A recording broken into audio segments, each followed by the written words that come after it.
Okay, awesome. So welcome everybody that is in the webinar right now and that will be watching this replay on YouTube at a later point.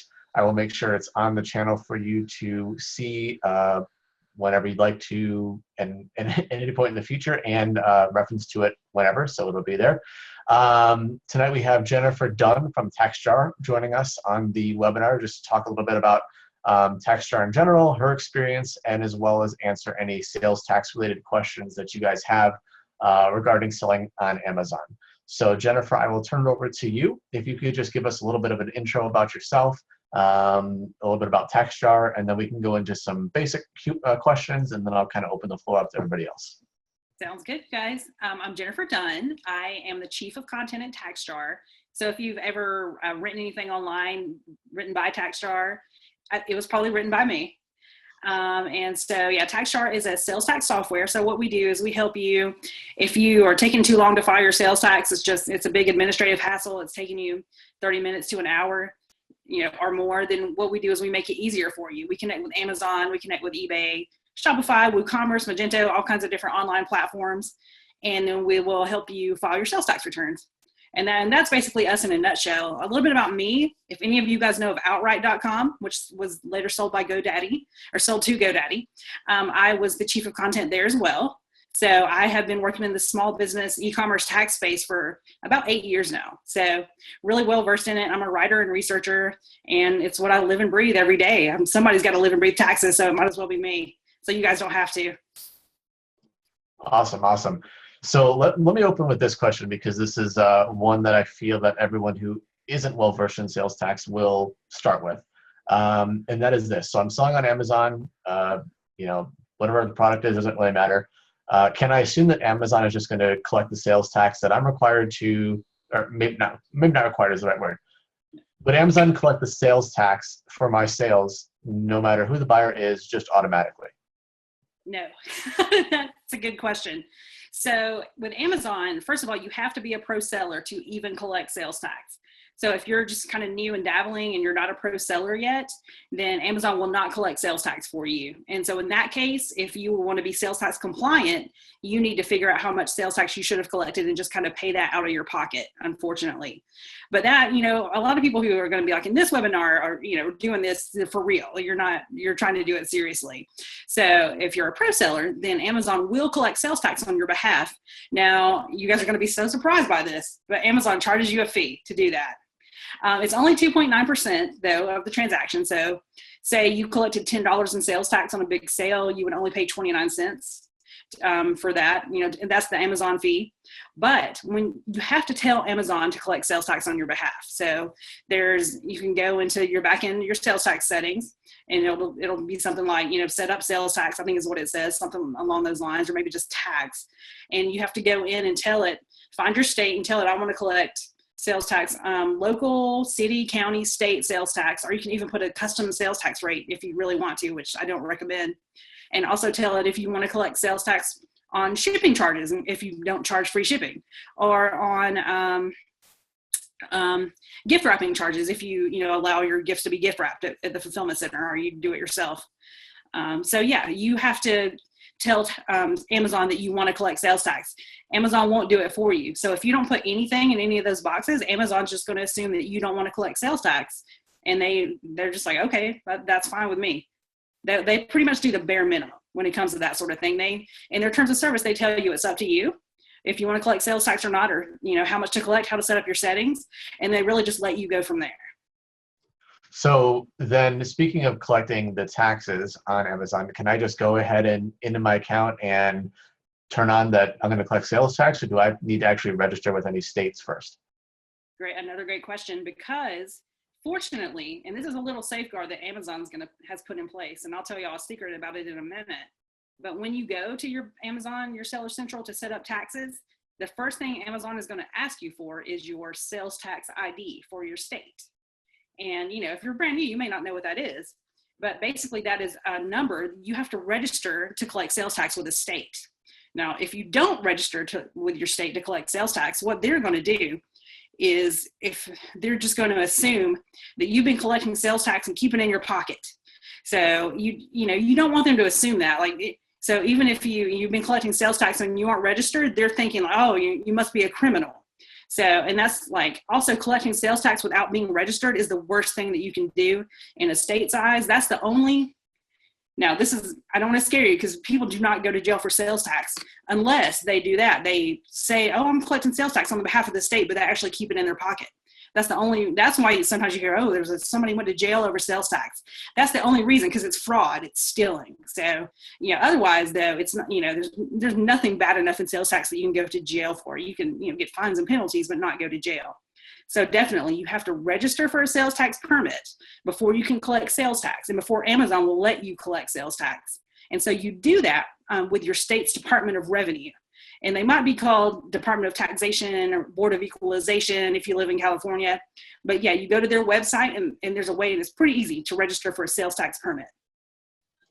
Okay, so for those of you who don't know how to adjust your sales tax settings really quick, if you are in your Amazon Seller Central account, you're from the homepage, when you log in, you're going to go to the settings area on the very top right corner.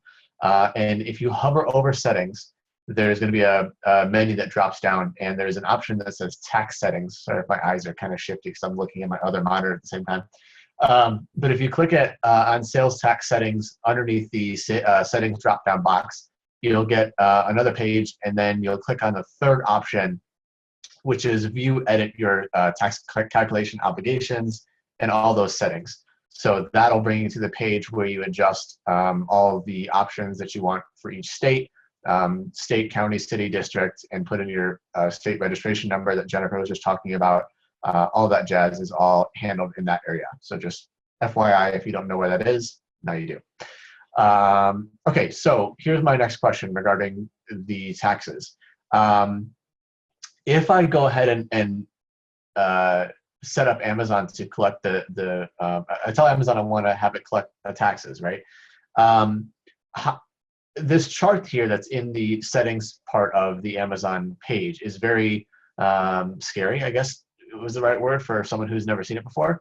So how would I know what to put in here, what to check in terms of state, district, or county, or what my sales tax rate is? Or is that something that you guys, if you were to use Taxjar, could help with?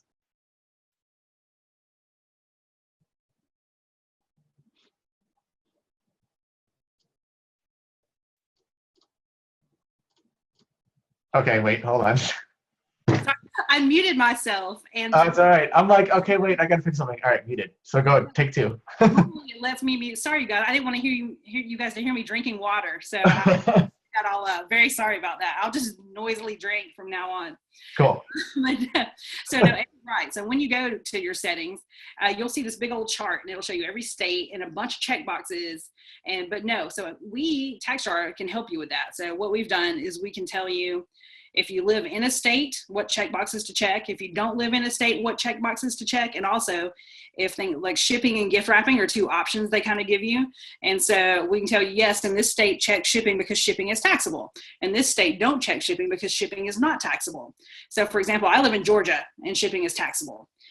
In California, in a lot of cases, it's taxable, but for Amazon, it's not taxable. So if you lived in California, I would say don't check shipping for California. And so that's just the thing about sales tax. I just want to make very clear, it's different from every state. There are a few states where sales tax is really, really easy. Every once in a while, I get somebody like Jennifer, like, I don't understand why anybody needs Taxjar. And sales tax is so easy. It takes me 5 minutes. It's like, well, you live in Connecticut, and Connecticut has one sales tax rate and just a few little districts. Like Connecticut is very, very easy. But a state like California or Washington or Florida or Texas, they have tons of jurisdictions. They're big. And also they have lots of people who buy online. So South Carolina may be easy for you because you got one sale in there, or Connecticut may be easy for you because you have a couple sales in Connecticut. But those other big states, they can be pretty difficult. Sorry, I got off on a little tangent there, Eddie. No, totally fine, totally fine. So if I'm collecting sales tax for whatever state I'm collecting for, how will I know how frequently I have to file those taxes and remit to the state? Because Amazon is going to add the tax amount that I collect to my biweekly payments, or if you're a legacy account, perhaps you get paid more often. But the point of the matter is they're going to add those sales tax figures to my payments. So how do I know? Do I have to pay the state every 2 weeks when I get paid, or when do I pay them? Boy, that would be horrible, because every time you have to pay the state, you also have to file a small filing. It's called a sales tax filing. Once again, with every state, it's a little different. But when you register for that sales tax permit, like I was talking about a little earlier, they will also give you a sales tax filing frequency. Most of the time, this frequency is either monthly, quarterly, or annually. Every state, once again, is different. That's the rule of thumb of sales tax. Every state is going to be different. So you may talk to your best Amazon selling friend, and they have a totally different sales tax experience than you do. But a lot of times they'll start you out monthly no matter what.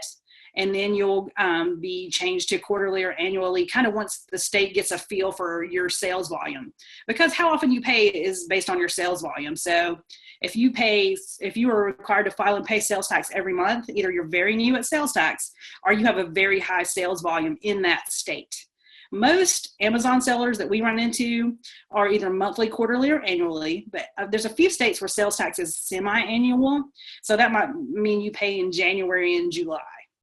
And normally when you pay, so say I'm saying monthly, what I mean by monthly is, say you would pay for the month of January 2017, your sales tax might be due on February 20th. So that gives you 20 days after the taxable period is over to figure out how much sales tax you collected and get ready to pay. So when I have to go file that the tax return, or the sales tax sheet that you're talking about, when I have to go file and pay the amount that I collected, so what if I'm the person who has never done this before and the form is intimidating to me and I'm just lost? I mean, what do I do? How do I know how to fill it out, or is there a solution for that? Perfect. Yeah. Taxjar will do that for you. So that was a nice leading question. So now that's why we created Taxjar. So, I mean, I don't know if you guys remember this, but way back in the day when Amazon was first a thing, people were very confused about sales tax, because you can pull a form from Amazon. It's in your reports and it's your sales. It's got about 28 columns, and then just however many rows as you have sales. And it kind of tells you how much sales tax you collected, but it really doesn't divide it up the way the state wants to see it. So say your sales tax filing rolls around and you're like, hey, I'm ready, I'm going to file sales tax. So you go pull your report from Amazon, and Amazon's just notoriously difficult. And you're like, oh my God, what does this mean? I see 3 cents collected here, and then, $2.06 collected over here. But then how does that translate to the actual tax form that you log into your state and look at? It can be very difficult. So that's why we created Taxjar. You can sign up for a 30-day free trial of Taxjar, and then you can just pull in, you connect to your Amazon account. But the good thing about Taxjar is we also connect to eBay and WooCommerce and all those other channels that you might sell on, Shopify, BigCommerce. And so we'll pull in all your transactions and we'll create what we call a return-ready sales tax report. So you log in, let's say you live in California. You can log into the California Board of Equalization website and go look at your sales tax form, and then you can go to your Taxjar state report and you'll see, oh, okay, I put this here and then I put this amount here. We'll walk you through filing your sales tax return. And if you just hate sales tax, like if you're, really high volume seller, your time is valuable, you travel a lot, you can spend more time sourcing and things like that, we will also auto file your sales tax returns for you in most of the states. About 35 out of the 46 states with sales tax will file your sales tax return for you. And we're working on getting every state. And that way, if you have a state you especially hate, like a lot of people hate Texas, Washington, California, then California is the worst. Yes. I agree. I'm totally with you. And then, but we'll auto file for you. And so that way we will help you file your sales tax. And so, let me just say a note about auto file though. So auto file, it's an add-on service to Taxjar. It's not something we originally planned for Taxjar. People were asking for it. People were like, man, you get me so close to filing my sales tax return. Can't you just take that last little step and file for me? So we're like, yeah, I mean, it was overwhelming, like very popular demand. So we looked into it, and yeah, we can do that. We have to negotiate with each state though. I mean, it was a huge job. It wasn't simple. Each state is different once again. So that's why we don't file in some states, because some states are just very monumentally difficult to work with. But we are working with them and we're getting there. But yeah, so auto file is separate. Taxjar starts at $19 a month, and you do not have to auto file your sales tax returns. I think that's a big myth that people kind of like, wait, Taxjar says they're $19 a month, but then there's all these auto file. No, auto file is totally separate. And so if you don't want to auto file, you don't have to. And then using Taxjar's reports and just manually filing yourself, it should only take 10 minutes tops in most states, maybe, 15 to 20 minutes in those convoluted, complicated states like California. But yeah, so Taxjar, you can file yourself or auto file, either way. Our job is just to make it easy for you so you can get on and run your business. Got it. Cool. So this is the $1,000,000 question, I think, here. With all that said and done, and your information that you talk about with Taxjar and the ways you can collect and how you have to go about it. Well, I mean, in terms of collecting for any of the states, is it required? I mean, I should preface this by saying, obviously you're a representative of Taxjar, you're not an accountant, neither am I, so we're, not CPAs, but I'm sure you get asked this question a lot. Am I required to collect sales tax? Yes. Okay. This is kind of the $1,000,000 question. So you are required in the United States as of 1992, but and this is, before e-commerce was even a thing. So before, as of the beginning of e-commerce, you're required to collect sales tax in any state where you have what's called sales tax nexus. So nexus is just a fancy Latin word. It means a connection, a significant connection. It actually means to bind, tie, or join. So you can think of that like I'm bound, tied, or joined to the state. But so what it means, though, is you have a significant presence in the state.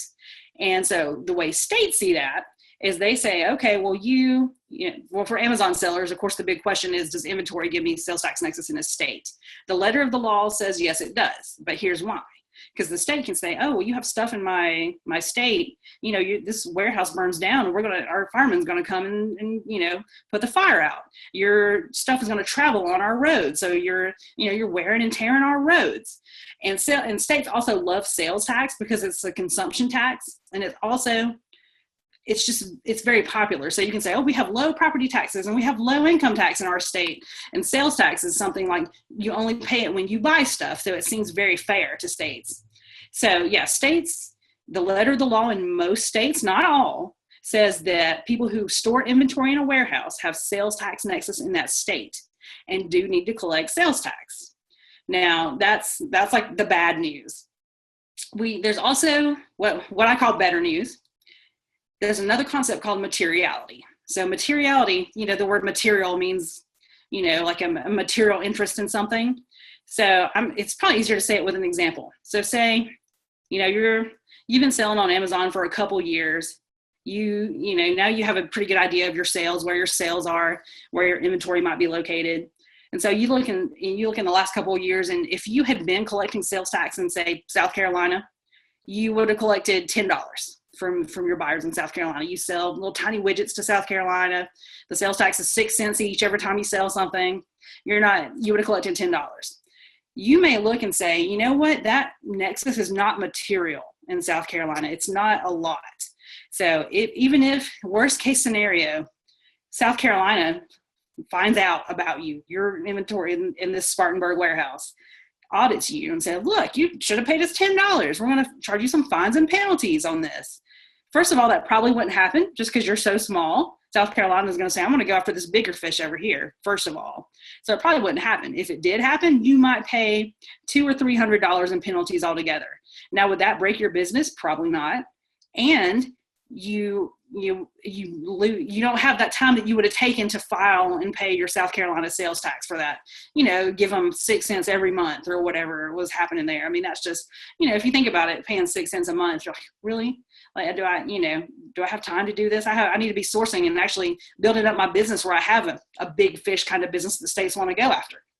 So let's move on to our second example. Say you've been selling, 2 or 3 years, you're looking at your sales. You look at California, I don't know if you sell beach balls or what, but everybody loves you in California. You make lots of sales there.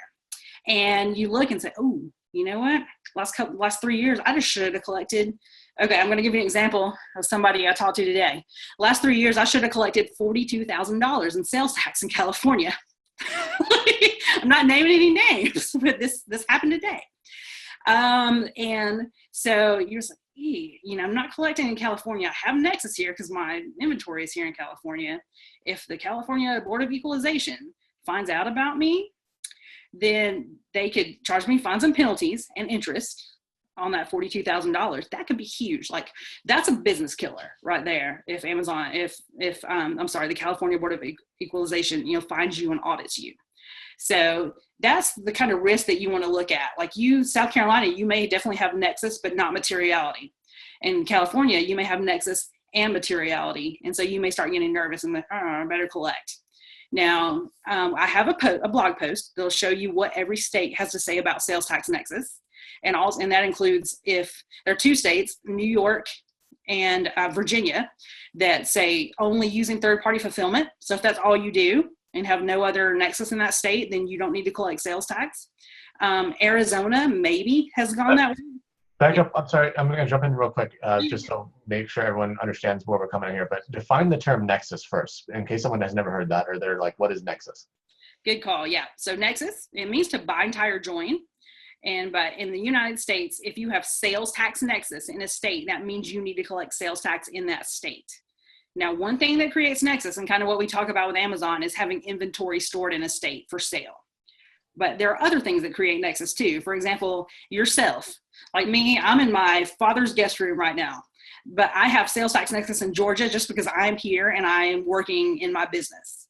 So that you always have nexus in your home state, no matter if you work from your kitchen table, from your bed, from your garage, you always have nexus. But then other states, other reasons you might have nexus are you have an employee or a contractor. Say you hire your sister across the country to help you with customer service. Then she would also give your business sales tax nexus. You would then need to collect sales tax from buyers in California because your sister works there. Another thing that gives you nexus is a location. Say you own a warehouse, you own a store, a garage, a loading dock, a windmill, like whatever that you own in another state, you have a location there that's a part of your business, you have nexus. An affiliate. So if you have click-through affiliates, and this is more for people who have their own website, but you have people, sending people to you in exchange for a cut of the profits. In about half the states, that creates nexus. Drop shipping relationship with a distributor, like say you have a distributor send stuff directly to your customers, that sometimes creates nexus depending on what your distributor's negotiation is. And then also sometimes temporarily doing business. So like at a trade show or a craft fair, like maybe you go across you live close to the border. Maybe if I went over to Alabama every weekend and sold jewelry, at a craft fair over there, I might have sales tax nexus. That also depends on what the state. Once again, like half the states say, yeah, that creates nexus. And the other ones say, well, you have to be here for 10 days or 30 days or whatever before you have nexus. So like I keep saying, sales tax is just different in every state, but those are the things that usually create nexus. Okay, so how do I keep up? I mean, if you're telling me that nexus could be created based on where my FBA inventory is stored, and the vast majority of the people who are probably going to be listening to this either live or on the replay at some point, or I would argue the vast majority of Amazon sellers are utilizing FBA to sell their product. So with Amazon expanding pretty much by the day, opening up new warehouses here and there in different states and different cities, how do I keep up with where their locations are? When they open a new location, I mean, theoretically, if I don't have a way to track that, I could completely be missing a state that maybe just opened its first Amazon warehouse and not know that I have a nexus possibly. Yes, indeed. So there are a couple ways. Amazon, of course, gives you a way. They kind of hide it. I love Amazon. I don't hate Amazon at all, but I kind of like tease them a bit because they tend to hide stuff and kind of obfuscate stuff they don't want you to see. But yeah, so there is a report called the Inventory Event Detail Report, and that will show you where all your items are on a day-by-day basis. So it'll show you like your items are in California, South Carolina, and it'll show you by warehouse code. So then, of course, you have to decipher the warehouse codes. And so we have a list of that we have crowdsourced. It's probably our most popular blog post. So we have about 600 popular blog posts. So, and it just shows you where all the Amazon warehouses are. I mean, a lot of other blogs and stuff have that too. Amazon does not publish that information. They say it's like a trade secret because it's their fulfillment network, which I get it. I totally understand. That's one of their bits of their secret sauce is getting stuff to people quickly. They are opening stuff all the time. Last year, I think they opened fulfillment centers in 5 new states, which I've been tracking this since 2009 or 2010, back when I worked at Outright. And so that's the most they've ever expanded in a year that I can recall. So yeah, they're really, really growing. Like you might have heard, they take out a patent for blimps in the sky to store Yeah. stuff. Yeah. So what happens when they have warehouses in the sky? What state does that numbers came? We're not going to go there. No, I know. I don't know yet. I've asked. So we have CPA advisors that we work with. Like and let me tell you guys something really quick too. I think that kind of can get lost. So, everybody has their CPA, like your income tax person. And a lot of times it's even hard to find a CPA who understands e-commerce, right? Like I get that. But then, so sales tax experts, basically, there's income tax, kind of the laws are the same, your state where you live's laws, and then, the federal government's laws, they kind of change every year. Sales tax is a totally different animal.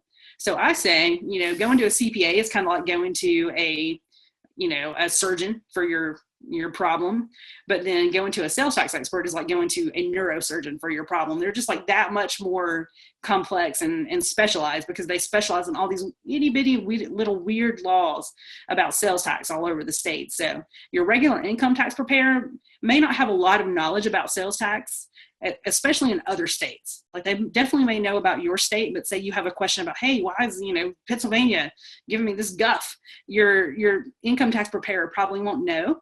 So we recommend a slate of vetted sales tax experts. So we have probably 5 or 6 that we really trust. So when Eddie has a question like that and he emails me and says, Jennifer, what are the sky warehouses going to mean for my business? Then I'll email the 6 of them and be like, hey, what's going on with this? And they go to trade shows and conferences and have to get continuing education.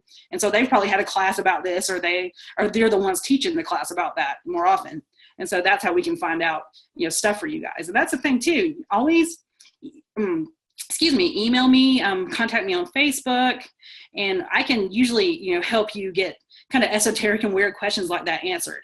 And if not, I can at least point you in the right direction. I can give you the exact number and the buttons to push to call your Department of Revenue.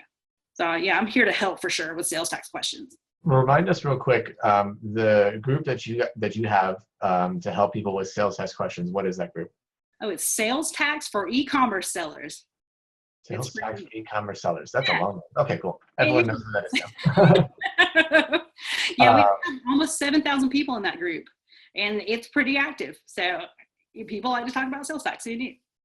Perfect. I just want to remind the people who are on the call with us live. I know Bob B, you've got a question, and I'll get to you in a minute. If you have additional questions, anyone else, or Bob, if you have more questions than what's already posted, feel free to go ahead and post them in the group chat. And then as soon as we're done with another question here that I have for Jennifer, I'll go ahead and open the Q&A part of the webinar so she can answer your questions more directly. So if you have more questions for her, wondering about something, doesn't matter how dumb the question is you possibly think it is, go ahead and post it, because odds are there's someone who doesn't know the answer or could benefit from you asking the question. So go ahead and post that there.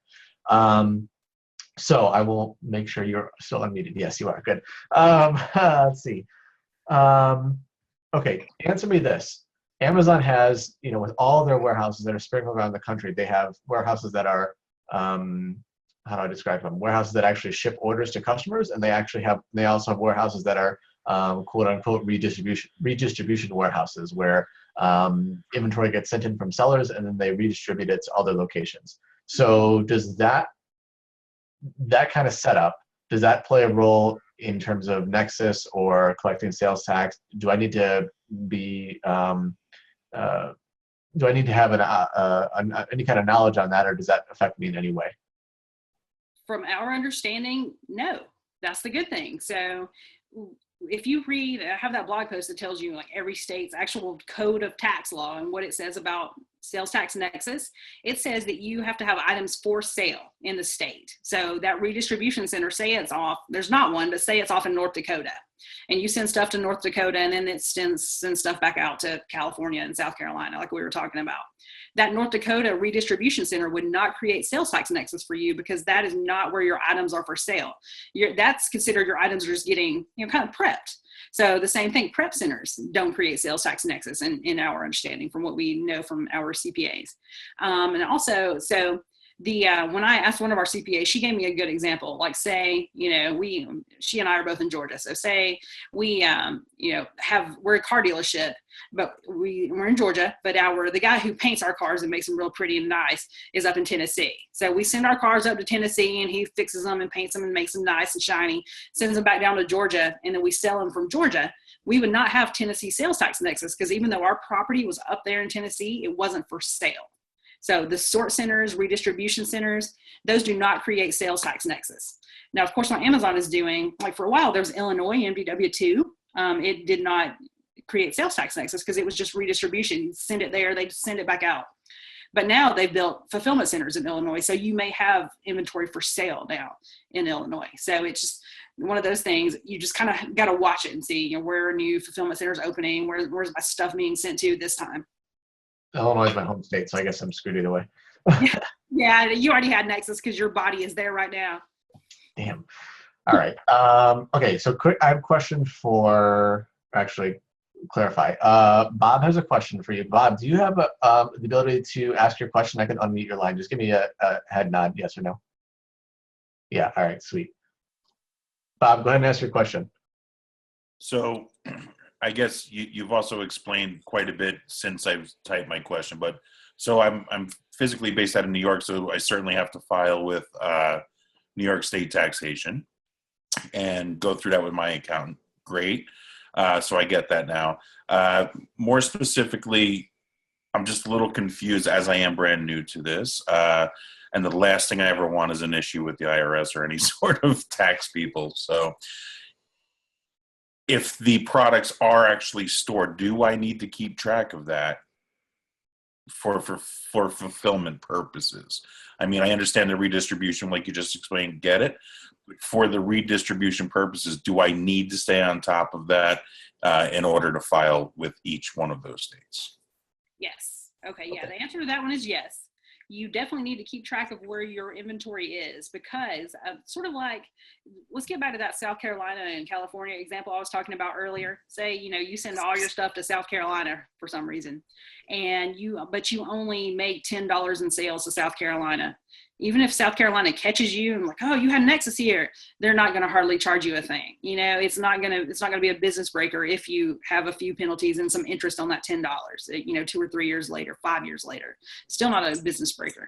On the other hand, say you're watching your inventory, you're saying, oh, I'll make a ton of sales, across the way in New Jersey, for example.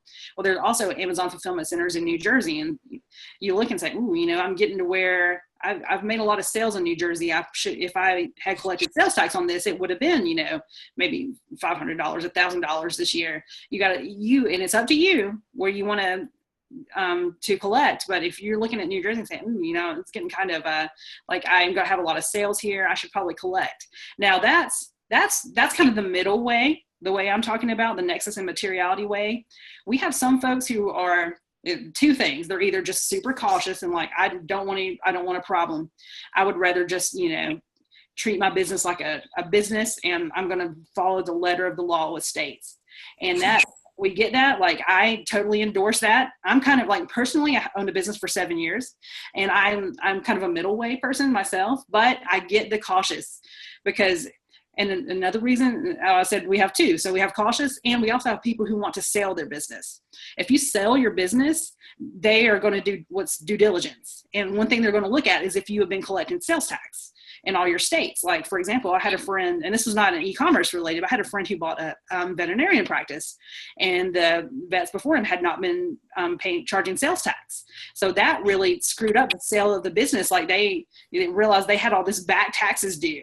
And so he was still able to buy it, but the people he bought it from, they kind of got screwed in the sale because they had not been, doing their obligation in collecting sales tax. So those are the two reasons to be, you're really cautious, or you're going to want to sell your business one day. And also, like, if you're private labeling or something like that, it's something you might get, licensed or something later. I think you definitely want to err on the side of caution on that one too, because that's, once again, it could just kind of tank your sale. Now, on the other hand, you like to live dangerously and you really don't think you're going to get caught. then you may not want to collect sales tax unless you're just in a really, like California situation where you might have owed $30,000 in the last year. And then of course there's the middle way, like I'm talking about. Then you have nexus, but you also have materiality. And just, I'm going to plug Taxjar again, because what Taxjar will do too, like say New York, it's kind of difficult to file sales tax there once you start getting a bit of volume. So say you use Taxjar, and just at first you're using Taxjar to file your New York taxation sales tax return. But then you can, so Taxjar, what we'll do is we'll show you too, where we see that you have nexus from Amazon. So that's something we can do. When you've connected your Amazon account, we can see from where each of your products is shipping, and we'll tell you like, hey, you got stuff shipping from Illinois, you got stuff shipping from California, and you can see it kind of at the bottom of your dashboard, and you can keep an eye on them. So we'll, in orange on your dashboard will be, you should have collected, $5,000 in California last year. You should have collected $5 in South Carolina last year. So you can just kind of, have a look on your dashboard and see when it starts getting uncomfortable for you, or once again, you could just register in every state where you have nexus right away. The only thing I'm telling you, don't drain your resources trying to comply. So if you're brand new and you are, just getting started, you don't know if you're going to stick with this. Like, I would not register for a sales tax permit in every state right away. That'd be great for Taxjar, but we're more interested in having a sustained customer base who's doing a really good job, who really needs us, and who wants to use AutoFile on all of our products, because you're so busy that you never want to look at a sales tax permit again. When you're brand new, I just slow down, read some of our free literature and get started that way. Thank you. Yeah, you're quite welcome, Bob. I'm sorry. I know that was a long-winded answer to your question. Awesome. So I just thought of another question as Bob was asking his question and you were giving your answer. What if I'm a seller who is based internationally, who's selling on the U.S. platform? Does me being located internationally, does that exempt me from having any nexus? Or if I'm located internationally, do the rules still kind of all fall into the same arena? Oh, that's a really good question, because this can be kind of counterintuitive. So income tax, a lot of times states, we have a tax treaty, like we, the U.S., have a tax treaty with another state. And so you don't have to pay income tax to the U.S., but that doesn't apply with sales tax. So it helps to think of income taxes, federal, IRS, all that stuff, sales taxes at a state level. So a state like, California, they don't care if you live next door in Nevada or halfway across the world in Lithuania, say. They just don't care. They want you to, if you have sales tax nexus, they want you to report and file sales tax. Now, the issue is, there's two issues really. One, they want you to have an American bank account to pay. Like their states, you will notice, are about 20 years behind everybody else when it comes to technology. First of all, we kind of live in a bubble. We're on the cutting edge because we're in e-commerce. I still know people who've never bought anything on Amazon, if you can believe it. And so states, they're kind of like those people who've never bought anything on Amazon. They're very behind. You'll see their technology is very old fashioned. And so one thing is they don't really accept credit cards a lot of times. And for one thing, I've never bought anything on Amazon. What are you talking about? Oh yeah, sorry, my bad. I forgot who I was talking to. Just kidding. No, that's a lie. It's like every hour. Go ahead. Sorry. Eddie, do you want to go on? No, I'm joking. No, so states don't accept credit cards most of the time. And then one reason they don't do that too is because they don't want you not, going into debt and, keeping the sales tax in your pocket and using it to buy inventory and then not giving it back to them. But the other reason, I don't know the other reason, they just don't accept credit cards. They want an American bank account. So they're like, yeah, you in Lithuania, you better, pay a sales tax, but then they don't make it easy for that Lithuanian business owner to pay sales tax. And what it is they're just not up on the, global commerce. Back in 20 years ago, an import-export business was, you thought that was like a drug dealer or something crazy. Now we have so many importers and exporters, and just every day, mom and pop middle-class businesses.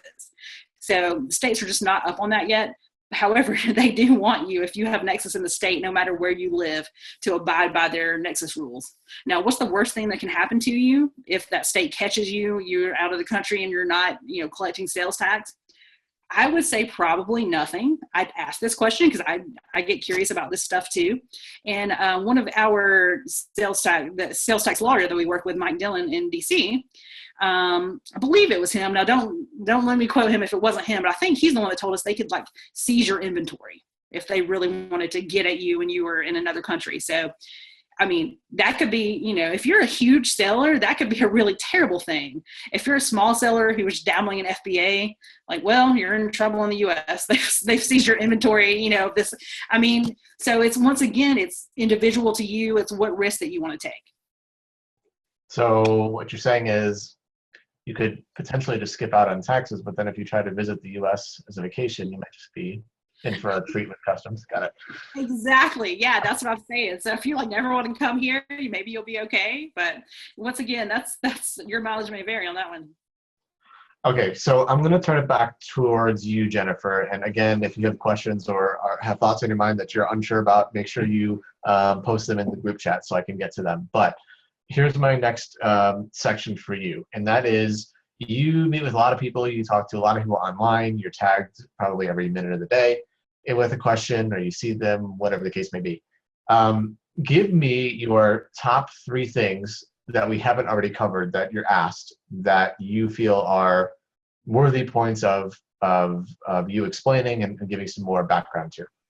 Sure. All right. I've thought of 2 already. All right, good. The first one is, people ask me all the time, hey, I paid sales tax when I bought this, then I resold it on Amazon. Since I already paid sales tax, I don't have to collect sales tax too, right? That's a very common question. Unfortunately, not true. It's a myth. So think about sales taxes on the transaction rather than on the item. So it's like, you didn't pay sales tax on this item once, and then it can just lollygag around and get resold over and over again with no sales tax being collected. Unfortunately, that's not true. Sales tax is on the transaction. So yes, even if you paid sales tax, you need to collect sales tax. Now that actually brings me to number 2, which is resale certificates. If you have a sales tax license and you're registered to file and collect and pay sales tax, then you will also be able to buy stuff. If you're an arbitrager online or retail, you will be able to buy stuff tax free to resell. So a couple important points about that though. It sounds great. Like, I want a resale certificate. I'll go and buy stuff tax free. Heck yeah, give me an 8% discount or whatever. But very important, you only 12% in Chicago. So. Oh yeah, that's true. They have them in Seattle have the highest sales tax. I'm sorry, Eddie. Yeah. But the whole country. But if you do that, if you have a resale certificate, you're only allowed to buy items that you truly intend to resell. That means, you buy a book, resell the book. If you buy that book and you're like, oh, this is a great book, I'm going to read it, you need to pay sales tax on that item or pay use tax on that item on your sales tax filing. And the reason for that is a couple things. First of all, just widespread fraud. So states don't want fraud. They don't want people like, oh yeah, I'm gonna have to pay sales. I'm gonna resell this and then just going home and putting it in your garage. You don't do that.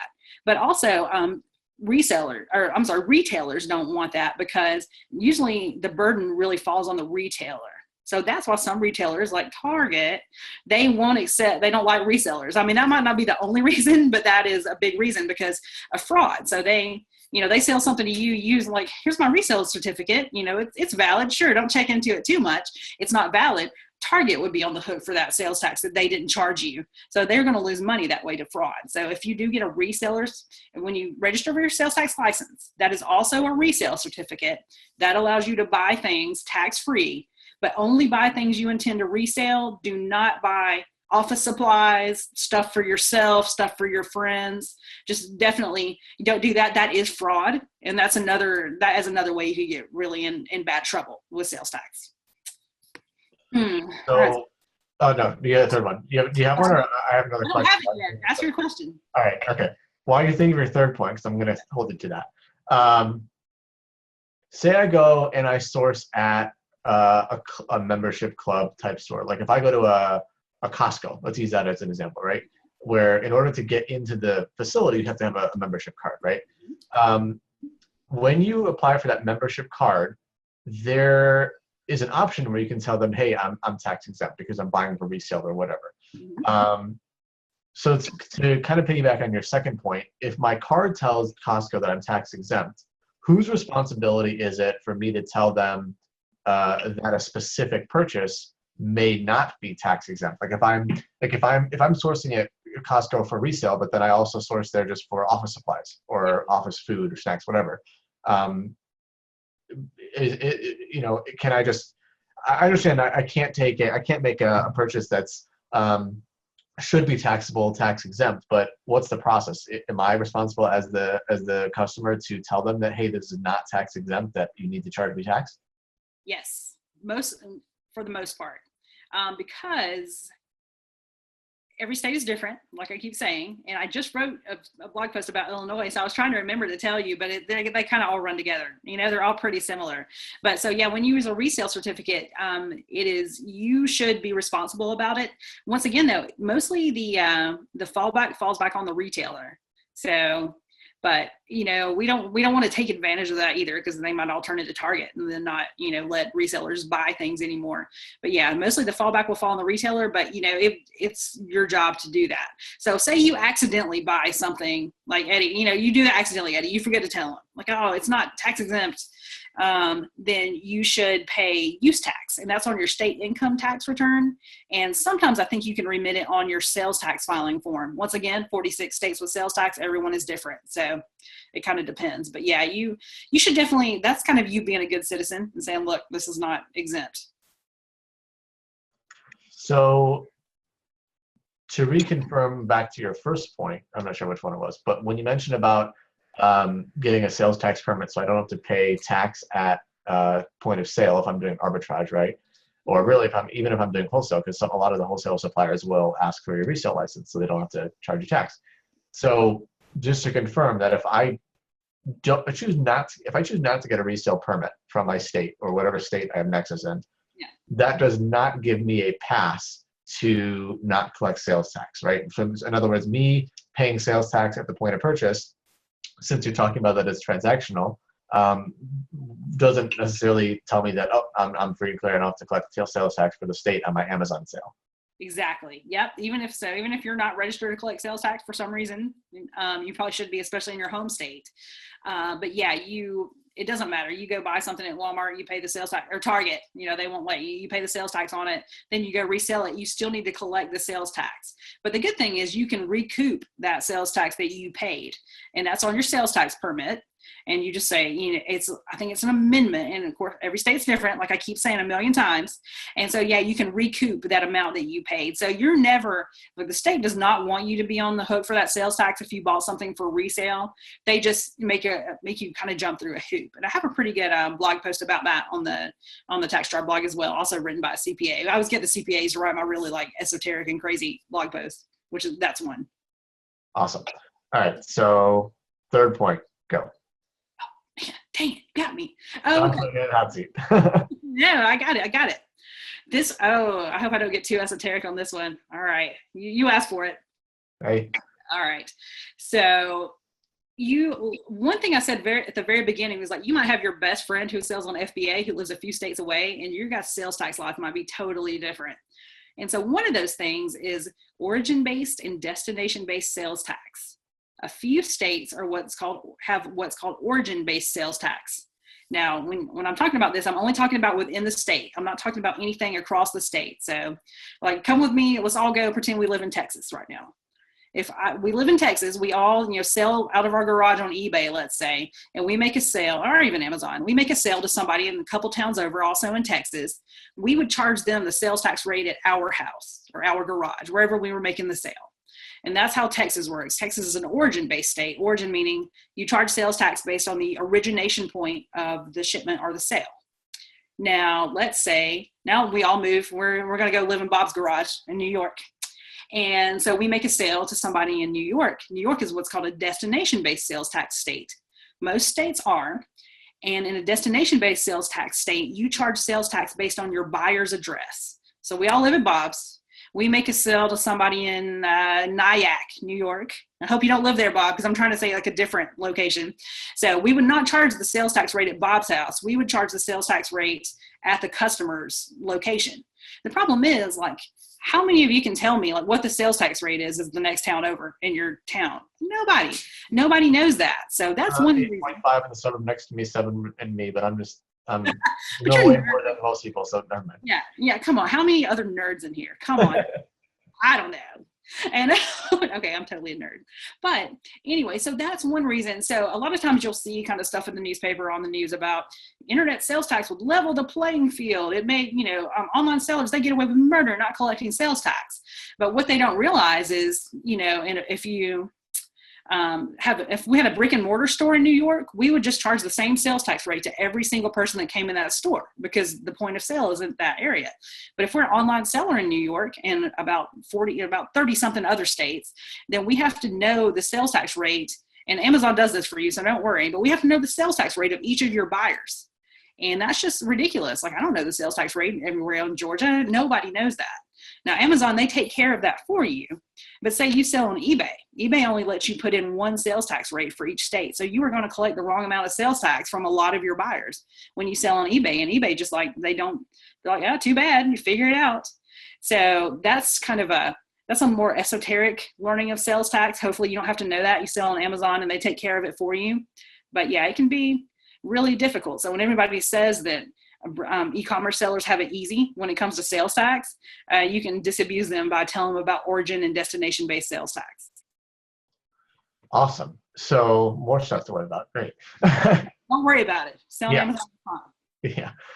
Okay. So just as another reminder to everybody, we have about 8 or 9 minutes left in the hour here. So we definitely filled up the hour with some good content. If you have questions, make sure you put them in the chat so we can get to them. But before I go back and check that one more time, I have 2 more questions for you, Jennifer, that I, again, thought of as you were talking. First one is this. I want to clarify something on the Nexus requirement that I may have by using FBA, since they have warehouses all over the place, right? So for simplicity's sake, let's just say, for me, right, I'm in Illinois, my business is registered in Illinois, so Illinois is a given. I have a Nexus here, that I get. Let's just say that for simplicity's sake, that Amazon only has warehouses in 3 other states: Florida, California, and Arizona, right? That's all they have, which they don't, but just, simple sake here. They have sales tax, Nexus. I potentially have Nexus in those 3 states. If I sell 1,000 orders throughout the entire nation, right? Those 3 states, I'm not remitting the tax for all 1,000 orders to each of the 3 states, right? I'm only remitting the sales tax for the orders that shipped to Arizona for Arizona, the orders that shipped to California for California, and the orders that shipped to Florida for Florida. So in other words, out of the 1,000 orders, I really may only have 300 of them that are sales tax or subject to sales tax, correct? That is absolutely correct. I'm glad you brought that up, because that can be very confusing for people. Basically, think of it this way. Like, if you have Nexus in a state, then charge sales tax to buyers in that state. But if you don't have Nexus in a state, then do not charge sales tax to buyers in that state. You don't have to. And so obviously, don't, because you don't have to. And actually, you can if you want to. So Arizona, for example, we use as an example. If I have product, and if I go to my report on Amazon and it's showing me that I have product that's stored there, even if I had product stored there, if my order happens to be coming from that warehouse but going to a buyer in Kansas, which, just for this example, let's just assume they don't have a Nexus, then I wouldn't have to collect on that because it wasn't shipped to an Arizona customer, correct? That's right. And let me just be clear too, like, it doesn't matter where the item ships from, it matters the point of sale, and the point of sale in e-commerce is where your buyer lives. So the ship from location or the warehouse location is just solely to determine if you have Nexus or not. Exactly. Yeah, it doesn't matter. So yeah, your item could ship from somewhere else, but since you have Nexus in that state, then you would be required to collect sales tax in that state. And remember, once again, this stuff was all written with brick and mortar stores in mind. Sales tax has been around since the 1930s, and it hasn't changed just a ton. A few states have even said something about like digital products, music and movies and stuff. We've been downloading music and movies for years. Most states haven't even considered that yet in their sales tax laws, which, could be a good thing. It's not taxable. But, on the other hand, it's kind of, some states are just getting around to it, like realizing that this is a way that people are now shopping. So it's kind of a wild west out there. You're going to see the states starting to catch up with all this technology in the way e-commerce works. Like, even the e-commerce, like sales tax on shipping, for example, like I said, some states want you to charge sales tax on shipping charges and some don't. at like 90% of those laws or even more are written with only brick and mortar stores in mind. They have, you can just tell by the wording of the law that they're not considering e-commerce. So it's just, the laws are very, very behind when it comes to sales tax and e-commerce. So piggybacking off of that, because that brings up a good point, there's great debate, no matter if you're a member of the Taxjar community on Facebook, or if you are just a seller that's not collecting, or a seller that's collecting. There's a great debate here because of the sales tax laws being so behind on if you are not, or if you should or shouldn't be collecting sales tax. People will tell you different sides of the coin. So rather than debate that, because we can go on for 12 hours, let's ask this question. Where does it currently stand right now within the nation on e-commerce laws? And are they making headway to catching up those laws with e-commerce? Or what should be expected from a seller point of view? I thought you didn't want to go on for 12 hours. I mean, okay, well, I feel like it's better than the debate, but it's still all right, whatever. I'm putting that on you now.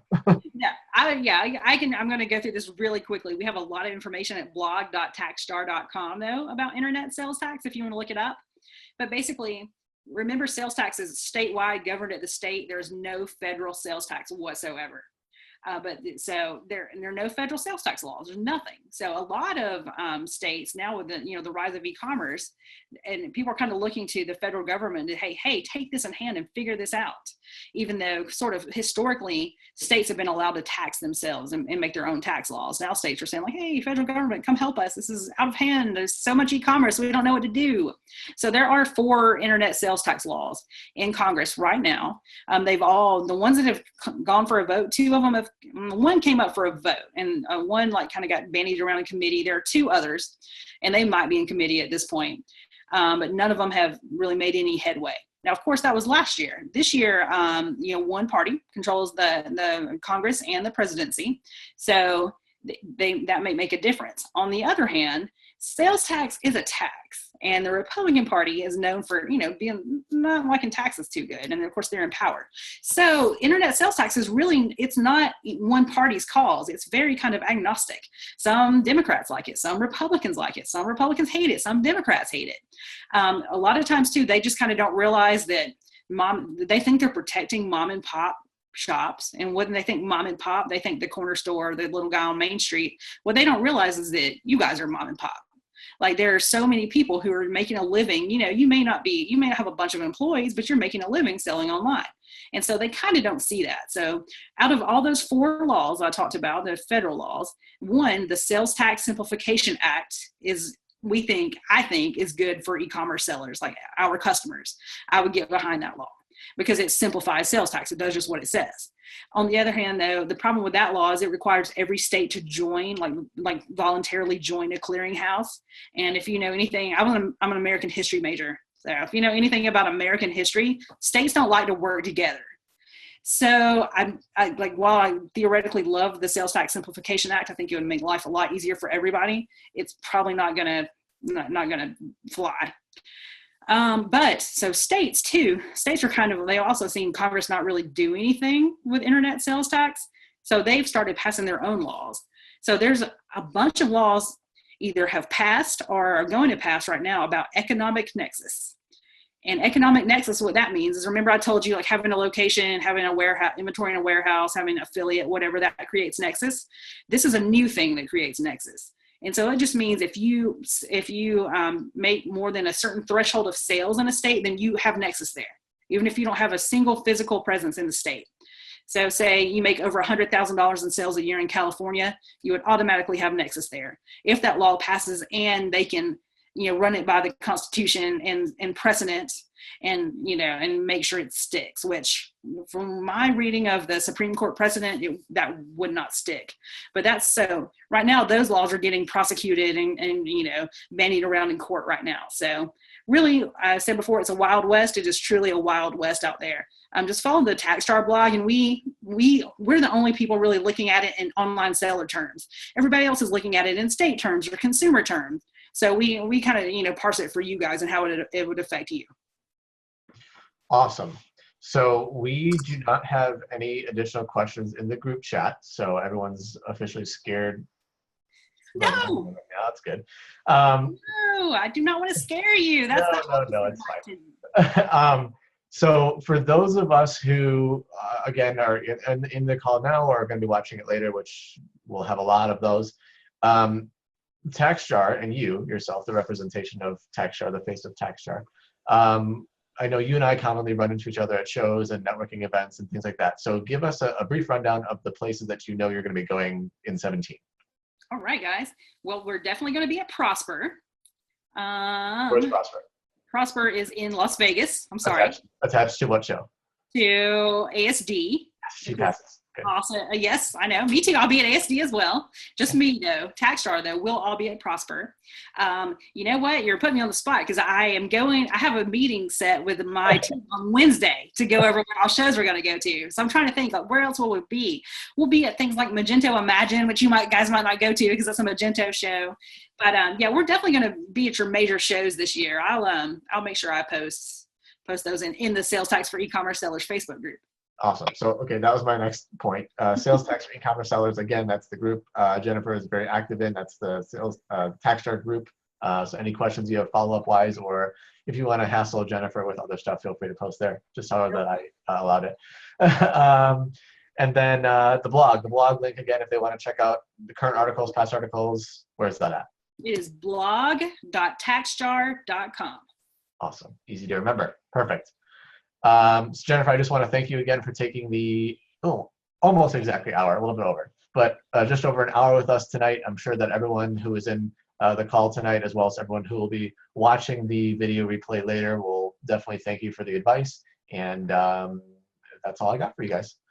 Thank you, guys. Appreciate it. Thanks so much. Bye now. Bye.